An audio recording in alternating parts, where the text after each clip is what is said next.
நீங்கள் பார்த்து கொண்டிருப்பது காஞ்சி டைம் செய்திகள்.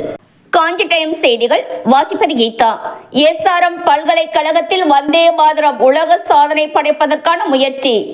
செங்கல்பட்டு மாவட்டம் மறைமலைநகர் நகராட்சிக்குட்பட்ட பொத்தேரியில் அமைந்துள்ள எஸ்ஆர்எம் பல்கலைக்கழகத்தில் வந்தே மாதரம் உலக சாதனை படைப்பதற்கான முயற்சியில் 3000க்கும் மேற்பட்ட மாணவ மாணவிகள் பங்கேற்றனர்.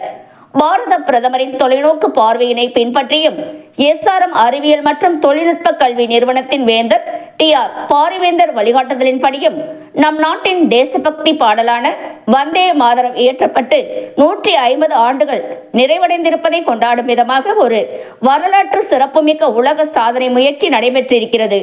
இந்த நிகழ்வில் எஸ்ஆர்எம் பல்கலைக்கழகத்தின் மாணவ மாணவிகள், பேராசிரியர்கள் மற்றும் பணியாளர்கள் உட்பட 3000 பேர் பங்கேற்றனர். இவர்கள் அனைவரும் ஒன்றிணைந்து பல்கலைக்கழக பிரம்மாண்ட மைதானத்தில் வந்தே மாதரம் என்ற வாசகத்தை மிக பிரம்மாண்ட மனித வடிவமாக உருவாக்கினர்.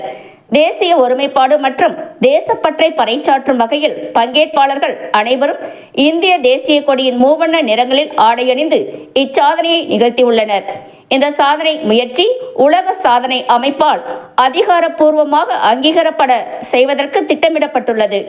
நம் நாட்டின் இளம் தலைமுறையினரிடம் தேசப்பற்றையும் ஒற்றுமை உணர்வையும் மற்றும் நாம் அனைவரும் பாரத தாயின் பிள்ளைகள் என்ற எண்ணத்தையும் ஊக்குவிப்பதே இந்த சாதனை முயற்சியின் முக்கிய நோக்கமாகும் என எஸ்ஆர்எம் பல்கலைக்கழக நிகழ்ச்சி அமைப்பாளர்கள் தெரிவித்துள்ளனர்.